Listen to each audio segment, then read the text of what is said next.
नमस्कार, आदाब, सत श्री अकाल। आप सबका स्वागत है बियॉन्ड द हेडलाइंस में, जहां बात होती है सुर्खियों से हटकर और खबर की तह तक जाकर। तो सबसे पहले आज शाम तक की खास हेडलाइंस। आम आदमी पार्टी ने नगरोटा और बड़गाम उपचुनाव लड़ने के लिए जनता से मांगे सुझाव। महराज मलिक ने सोशल मीडिया पर डाली पोस्ट। गुलाम नबी आजाद ने अपनी पार्टी डीपीएपी के सभी यूनिट को किया डिसॉल्व। वक्फ अमेंडमेंट बिल एक समुदाय पर निशाना, अब सुप्रीम कोर्ट ही लेगा फैसला। जम्मू कश्मीर के मुख्यमंत्री उमर अब्दुल्ला का बयान। जम्मू कश्मीर में भी बी.आर. अम्बेडकर को उनकी जयंती पर दी गई श्रद्धांजलि। सभी राजनीतिक पार्टियों ने अलग अलग से मनाया बी.आर. अम्बेडकर का जन्म दिवस। डेली वेजर संघर्ष समिति फिर करेगी प्रदर्शन। मंगलवार को सुबह 11:30 बजे करेंगे सरकार के विरोध में प्रदर्शन। तो ये थी आज शाम की हेडलाइंस। अब खबरें विस्तार से। आम आदमी पार्टी ने जब पंजाब में चुनाव लड़ने थे या उसके बाद सरकार बनानी थी तो सोशल मीडिया का सहारा लिया था। या फिर आम आदमी पार्टी का ये एक खास स्ट्रेटेजी भी है कि वो जनता पर छोड़ते हैं, चाहे फैसले फिर खुद भी लेते हैं।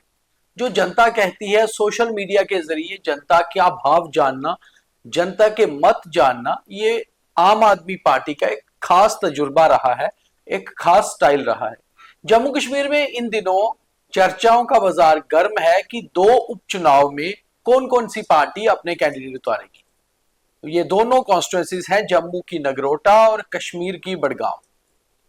इनको लेकर नेशनल कॉन्फ्रेंस, कांग्रेस, पीडीपी और बीजेपी भी अपने कैंडिडेट्स की तैयारी कर रही हैं। मगर इसी बीच जम्मू कश्मीर में केवल 1 सीट जीतने वाली आम आदमी पार्टी के जम्मू कश्मीर के हाल ही में बनाए गए प्रदेश अध्यक्ष और विधायक महराज मलिक ने अपने सोशल मीडिया पोस्ट पर लिखा है कि जनता उन्हें बताए कि क्या आम आदमी पार्टी को उपचुनाव लड़ना चाहिए या नहीं।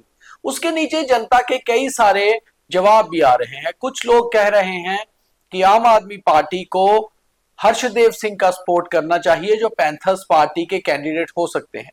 कुछ लोग कह रहे हैं कि आम आदमी पार्टी को नेशनल कॉन्फ्रेंस और कांग्रेस के अलायंस के साथ जाना चाहिए।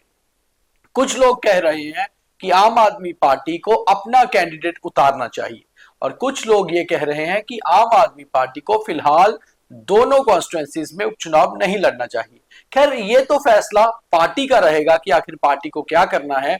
मगर पार्टी ने जम्मू कश्मीर के भी राजनीति को गर्म करने के लिए एक नया दांव खेला है, यानी कि जनता से सुझाव मांगे हैं कि क्या वो बड़गाम और नगरोटा के उपचुनाव बाई इलेक्शंस में हिस्सा लें या नहीं।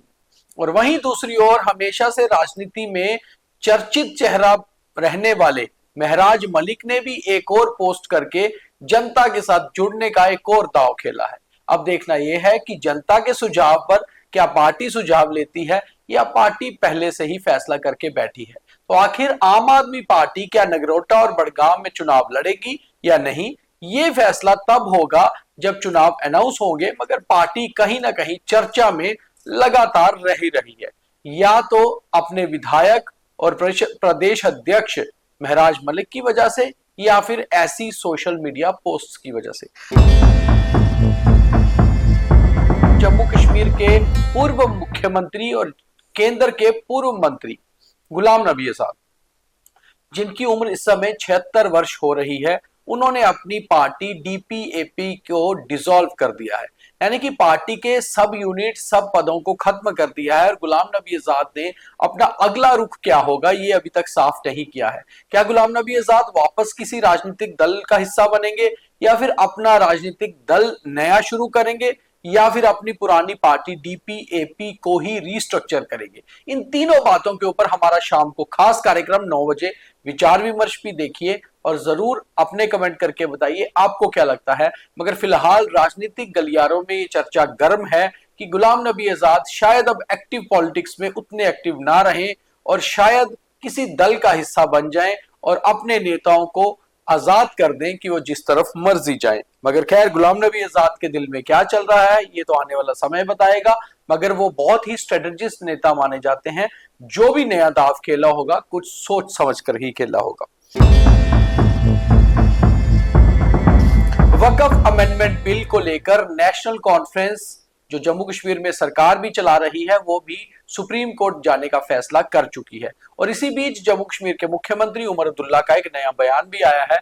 उन्होंने कहा है कि वक्फ अमेंडमेंट बिल का पार्टी पुरजोर विरोध कर रही है, क्योंकि नेशनल कॉन्फ्रेंस मानती है कि ये बिल उनके समुदाय के विरोध में है। साथ ही साथ उन्होंने कहा कि सुप्रीम कोर्ट का जो भी फैसला होगा अब उसी पर नजर रहेगी।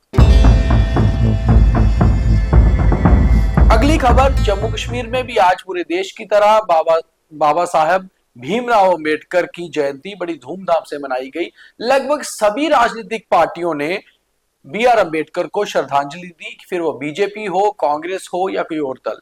और अलग अलग संगठनों ने भी बी आर अंबेडकर की जयंती को जम्मू कश्मीर में अच्छे से मनाया। वहीं डेली वेजर्स, जिनका मुद्दा विधानसभा के भीतर तो खूब चर्चा का विषय रहा, मगर उनका हुआ कुछ नहीं। हालांकि उसके ऊपर सरकार ने 6 महीने का समय मांगा है, मगर डेली वेजर्स लगातार सड़कों पर उतर रहे हैं, क्योंकि उन्हें कहीं ना कहीं नाउम्मीद की किरण नजर आ रही है और लग रहा है कि शायद कुछ उम्मीद नहीं बन पाए इस सरकार से भी। डेली वेजर्स मंगलवार को दोबारा से एग्जीबिशन ग्राउंड प्रेस क्लब के बाहर इकट्ठे होकर करीबन 11:30 बजे प्रदर्शन करेंगे और इस प्रदर्शन में डेली वेजर्स के अलग अलग विंग्स शामिल हो रहे हैं। तो ये थी आज शाम तक की खास खबरें और उनके पीछे की हकीकत। अब देखिए थॉट ऑफ द डे। प्रेम और विश्वास में एक समानता है, दोनों को ही जबरदस्ती पैदा नहीं किया जा सकता। यानी कि आपको अगर किसी पे विश्वास है या किसी से प्रेम है तो ये अमूमन जो है समय लगता है और उसको आप कभी भी जबरदस्ती नहीं बना सकते। और यही दो चीजें ऐसी हैं जो आपके रिश्ते को मजबूती देते हैं। इसीलिए प्रेम और विश्वास सोच समझकर कीजिए और जब हो जाए तो उसमें धोखा नहीं दीजिए। तो यही है आज का ज्ञान। तो यही था आज का बियॉन्ड द हेडलाइंस भी। कल दोबारा मुलाकात करेंगे, तब तक के लिए देखते रहिए द न्यूज़ रूम 24 आवर्स। शब खैर, नमस्कार, जय हिंद।